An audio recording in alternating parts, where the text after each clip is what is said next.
মাটির গভীরে আস্ত একটা শহর। সে শহরের বুক চিরে সাপের মতো এঁকে বেঁকে বহুদূর পর্যন্ত চলে গেছে একটি রাস্তা।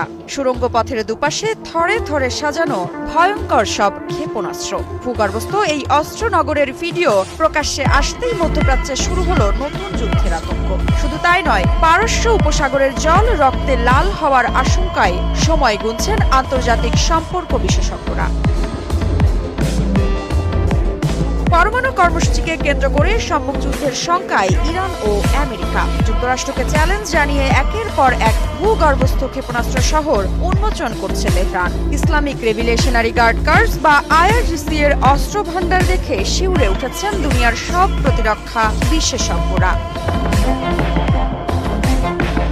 চলতি বছরের মার্চে ইরানি ক্ষেপণাস্ত্র শহরের ভিডিও সামাজিক যোগাযোগ মাধ্যমে ভাইরাল হতেই দুনিয়া জুড়ে হইচই পড়ে যায়। ভিডিওতে দেখা গিয়েছিল একটি হুড খোলা জিপে আইআরজিসির দুই শীর্ষ কর্মকর্তাকে হাতিয়ার পরিদর্শন করতে। তারা হলেন স্থল সেনার মেজর জেনারেল মোহাম্মদ বাঘি এবং অ্যারোস্পেস ফোর্সের প্রধান আমির আলী হাজিজাদে।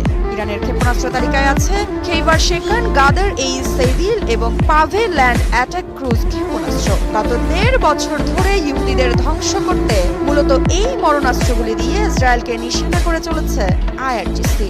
2020 সালে নভেম্বরে প্রথমবার একটি ভূগর্ভস্থ ব্যালিস্টিক ক্ষেপণাস্ত্রের সুড়ঙ্গের ছবি প্রকাশ করেছিল ইরান। প্রতিরক্ষা বিশ্লেষকদের কথায় ওই সময়ই তেহরানের সামরিক উচ্চাকাঙ্ক্ষা প্রকাশ পেয়েছিল।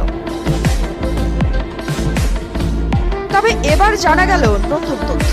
ইরান ভূগর্ভস্থ ক্ষেপণাস্ত্র শহরগুলোতে লঞ্চারে ক্ষেপণাস্ত্র লোড করেছে এবং সেগুলো উৎক্ষেপণের জন্য সম্পূর্ণ প্রস্তুত বলে জানিয়েছে দেশটির সরকার। 30 মার্চ সামাজিক যোগাযোগ মাধ্যমে এক্সে এই তথ্য প্রকাশ করেছে ইরানি সংবাদ মাধ্যম তেহরান টাইমস। তাদের পোস্টে উল্লেখ করা হয়েছে, প্যান্ডোরার বাক্স খুললে যুক্তরাষ্ট্র ও তার মিত্রদের চরম মূল্য দিতে হবে। এর আগে আইআরজিসির কমান্ডার মেজর জেনারেল হুসেইন সালামি ঘোষণা করেন, ইরান নতুন ধরনের বিশেষ ক্ষেপণাস্ত্র তৈরি করছে।